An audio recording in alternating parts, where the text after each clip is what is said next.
A man does not weld a box shut to protect garbage. He welds it shut to protect a secret.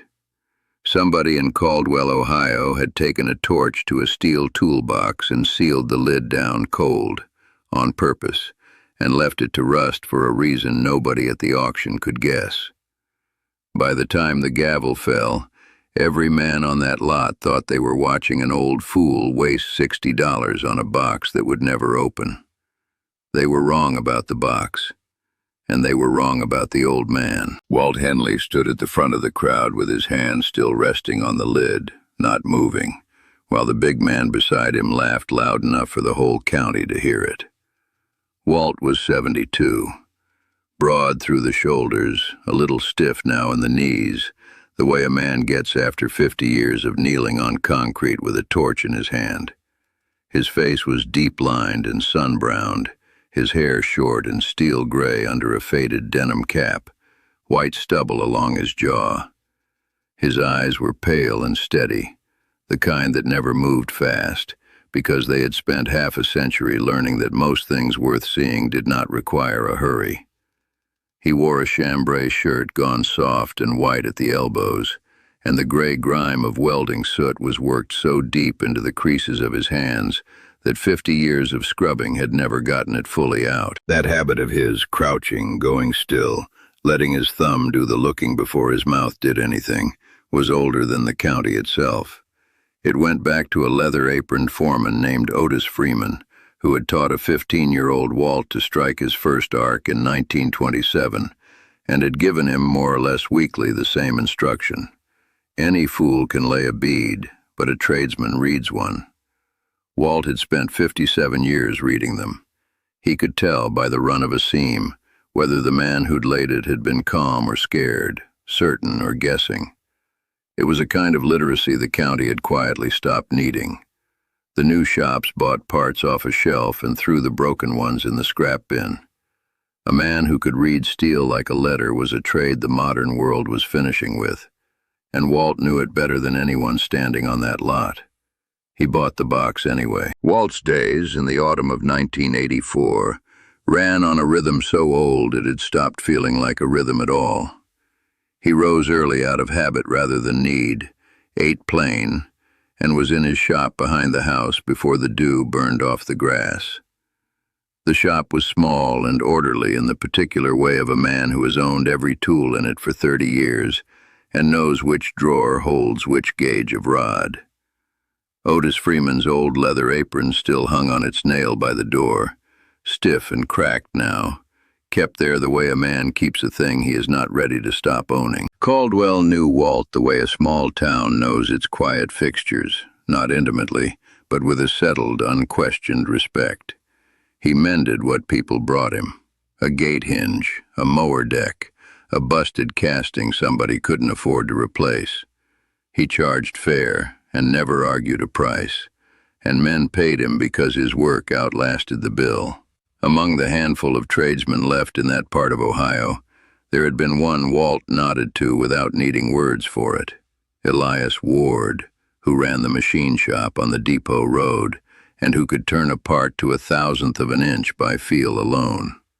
40 years they had crossed paths at the same hardware counter, two men whose hands had earned each other's respect long before their mouths got around to spending any words on it. It was an ordinary kind of dignity, the kind nobody throws a parade for, and it was about to be tested by a dead man's secret and a living man's greed, though Walt, sanding a burr off a clamp on an unremarkable Tuesday, had no notion of either yet.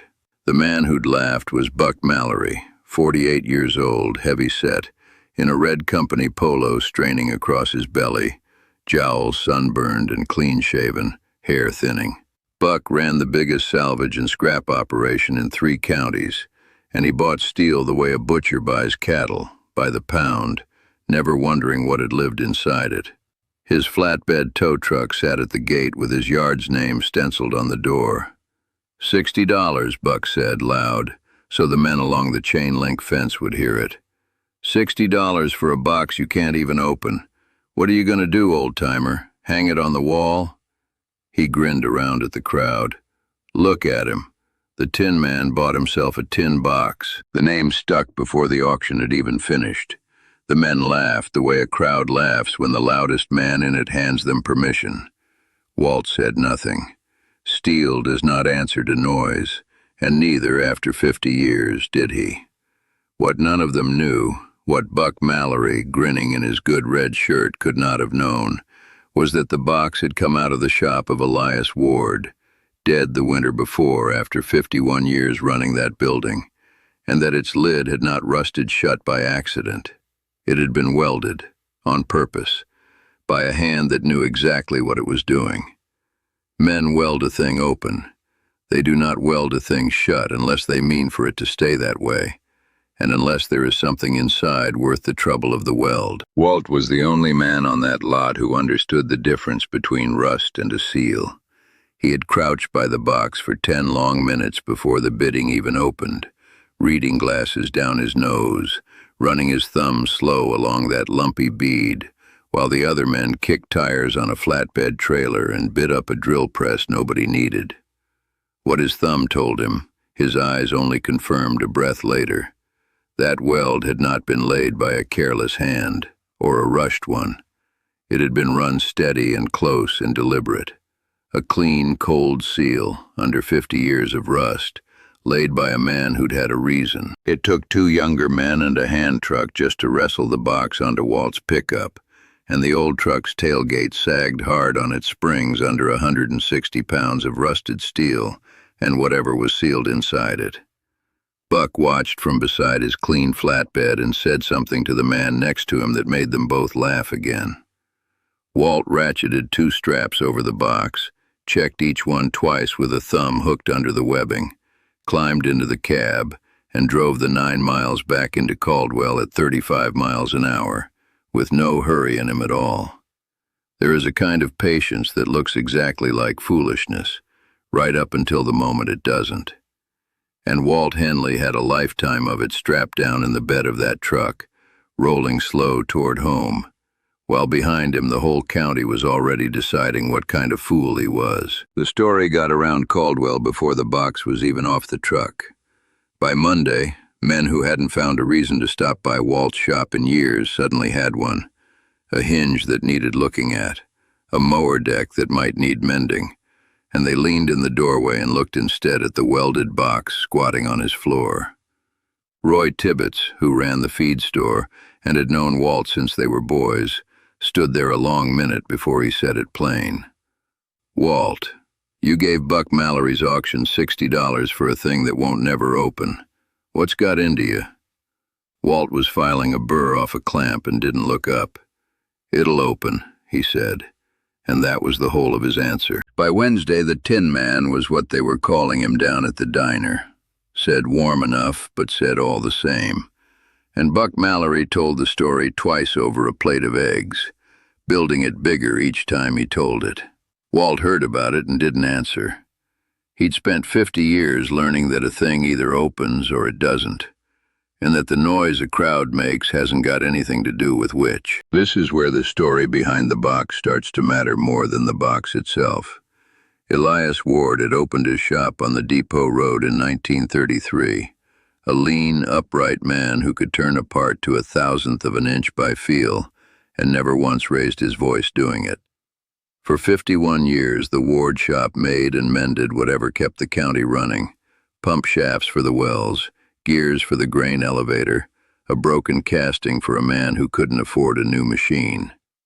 Eli married late and lost his wife early, and raised one daughter, Ruth, mostly alone in the rooms above the shop. The town respected him the way it respects a thing it has always had, and assumes it always will keep having. What the town never paid much mind to was the partner. Back in the 1960s, short on money and long on work, Eli had taken on a younger man named Mallerie, Buck's father, who put up cash for new machines in trade for half the shop. Del was a backslapper and a talker, good in a room and not to be trusted on paper. And over the years he drifted out of the trade entirely and into salvage and scrap, where the money moved faster and the work asked less of a man's hands. The handshake that had built the shop slowly turned into a stack of papers nobody but Dell ever read all the way through. Then Eli's hands began to shake, and his eyes started going. And somewhere in that decline, very quietly, Dell Mallerie started waiting. Eli Ward died alone in his shop on a January night in 1984, 79 years old. The town buried him, said the right things over him, called it the end of an era, and went back to its business. Within a month, Dell Mallerie produced a document, a second partnership agreement signed and dated, that gave him not half the Ward shop, but all of it. The building, the land, whatever sat in the bank. It left Eli's daughter the furniture and the funeral bill. Ruth Ward Kessler was 53 by then, a tired, dignified woman with her father's careful hands and none of his luck, scraping by 2 counties over. She looked at that paper with her father's signature sitting on top of it, and something underneath the signature that didn't look right and never would, and she had no money for a lawyer and no way to prove a single thing. The law is an expensive country for a poor person to go looking for justice in. So the Ward shop was emptied out and sent to auction, and Dell's son Buck took the building, and the only thing that came out of that whole estate that nobody wanted was a rusted toolbox welded shut, which Buck's own auction sold to an old welder for $60, while Buck stood by the gate and laughed at him for buying it. This was the wound underneath the wound. Not just a dead man's secret sealed in steel, but a daughter robbed in broad daylight by a family the whole town had trusted on a handshake, and no proof in the world to set it right, unless somebody patient enough ever cared to look. Walt didn't know any of that yet, not the Monday the box sat cooling on his shop floor. He'd known Eli a little, the way one tradesman knows another, 40 years of nodding across the same hardware counter, 2 quiet men who'd taken each other's measure through their hands and never once needed to say so out loud. And he knew, kneeling by that box with his glasses down his nose, that whoever had welded the lid shut had done it with a steady torch and a clear purpose, and that whatever waited inside had been worth a dying man's last careful hour of work. Walt wasn't a curious man by nature, but he'd spent his whole life believing that a thing built with that much care was owed the courtesy of being understood, and he meant to give the box that, whatever it cost him in time, in stiff knees, in 3 more evenings of just looking before he ever lit a torch. He did not rush at it.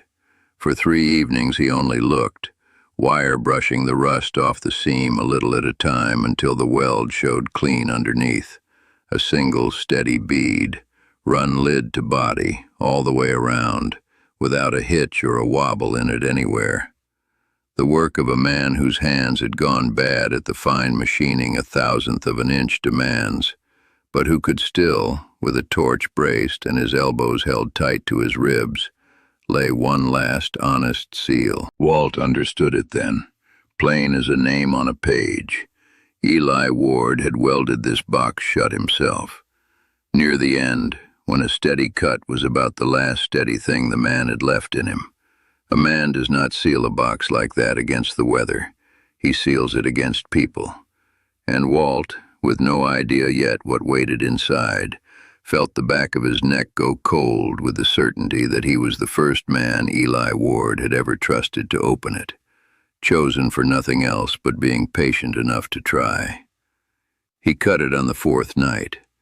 He chalked a careful line a finger's width inside the old weld, so the torch would take the bead and not the box, and set out a bucket of water and a fire blanket the way Otis Freeman had drilled into him 60 years before he'd ever need it for a night like this one. He lit the torch a little after 8. The first blue flame hissed at the tip, and the quiet shop filled with the small, steady roar of the work. Orange sparks fountained off the steel and bounced across the concrete, and Walt ran the flame slow along his chalk line, no faster than the metal wanted to give. His knees ached. His eyes weren't young behind the dark glass, but his hands, with a torch in them, were the same hands they had always been. They did not shake. They did not hurry.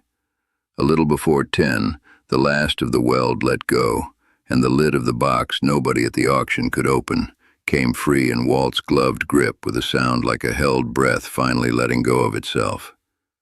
He shut off the gas and pushed the helmet back. He let the steel cool a while because a careful man does not reach into hot metal no matter what's waiting for him on the other side of it. Then he pulled his glove off and lifted the lid the rest of the way by hand. Inside, where the rust had never reached, the steel was dry and clean, and the air smelled of old oilcloth and cold iron. There were 3 things packed in that box so they wouldn't shift, and Walt lifted them out one at a time and laid them on the bench under the light. The first was a folder wrapped in oilcloth. Inside it, the original articles of partnership for the Ward machine shop, dated the spring of 1961, signed by Elias Ward and Del Mallerie both. One plain page that gave Del half the business in exchange for his cash, and not 1 inch more, for as long as the shop should run.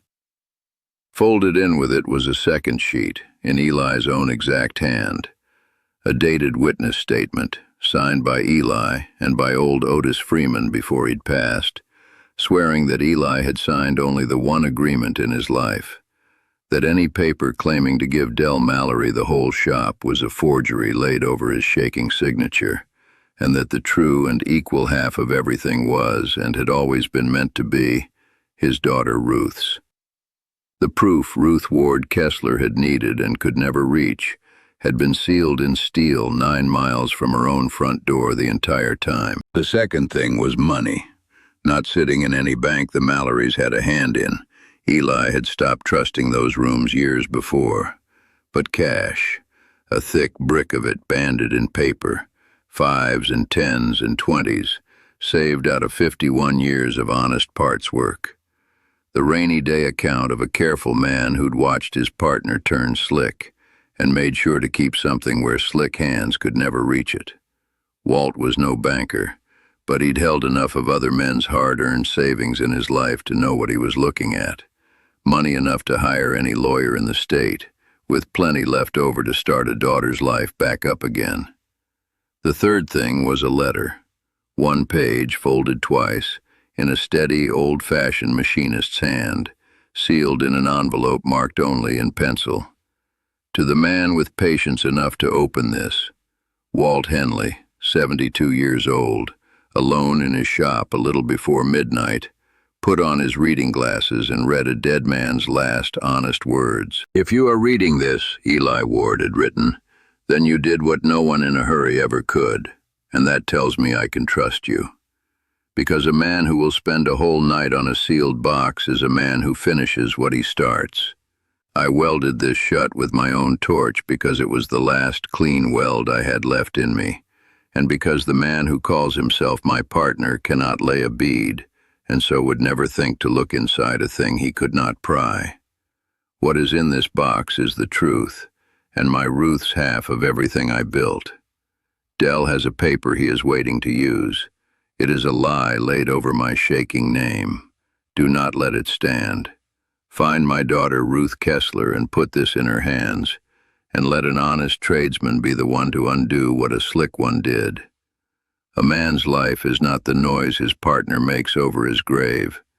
It is the one true thing he troubled to seal up tight, where only a patient hand would ever find it." Walt read it twice.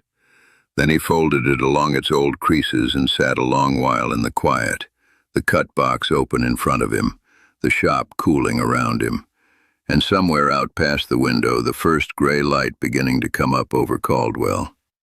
He could have done nothing.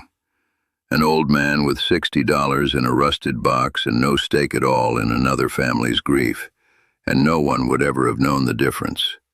Instead, Walt wrapped the deed and the witness statement and the brick of cash back into the oilcloth, and that Monday he asked the feed store man where Ruth Kessler had moved to, drove the 2 counties over, and knocked on a small door with his cap in his hand. When Ruth came to the door, tired, careful, so much her father's face that it stopped him a moment, Walt didn't make a speech. He set the bundle in her hands and said only, "This was your dad's. He sealed it himself. He wanted you to have what's in it." Then he stood on the step while she opened it and watched a woman quietly robbed in plain sight read her father's hand telling her the truth at last. He left before she could thank him, because a man does a thing like that and then gets out of the way of it. The witness statement was real, and Otis Freeman's signature on it was known to half the county. The forged paper Mallerie's family had been sitting on came apart the moment a lawyer laid the two documents side by side. It never reached a trial. Confronted with a dead machinist's sealed and witnessed word, the Malleries handed back the shop and the savings rather than answer for the forgery in open court. The truth had ridden out a whole winter inside scorned steel and come home to set a wronged woman back on her feet. It had taken $60 and one patient old welder to carry it the last 9 miles. Buck Mallerie heard the news the way everyone in Caldwell heard it, all at once. The big salvage man who'd laughed at $60 and hung the name Tin Man on an old welder in front of the whole county had little to say about any of it afterward. He'd stood 8 feet from that box and seen only rust, because Buck weighed steel and Walt read it, and that had been the whole distance between the two of them all along. The shine came off the Mallerie name in a way nobody announced and everybody felt. Within a couple of years, Buck sold the yard and moved south, and the town didn't say much about that either. It was busy with better things. Ruth Kessler opened her father's shop again the next spring. She could turn a part to 1,000th by feel, the way he'd taught her before she was old enough to ride a bicycle, and the Ward machine shop ran once more on the depot road. In the front corner of it, behind a pane of glass, she set the old toolbox with its lid cut open the way Walt had left it, and beside it a small card with her father's name. Folks who came in to have a part made would stand at it a minute, run a finger near the bright cut line in the old weld, and ask what it was. And Ruth would tell them. Walt Henley went back to his own shop behind the house and went on mending the things the world threw away. He took no fee for any of it and was never offered one, and would have been embarrassed either way. Otis Freeman's old leather apron still hung on its nail by the door, and Walt kept it there. On a warm evening late that summer, the light going gold over the depot road and the swallows working the eaves of the open shop, Walt drove out to look at the box behind its glass one more time. 72 years old, a little stiffer in the knees than he'd been the October he bought it. He stood at the window with his cap in his hands and rested his palm flat against the warm glass, over the scaled, rusted steel, in the same place his hand had rested on the lid the morning the whole county laughed. He didn't go inside. He just looked at the cut seam and the open lid, and Eli Ward's name on its little card. After a while, he put his cap back on and drove home. A man does not weld a box shut to hide what's worthless.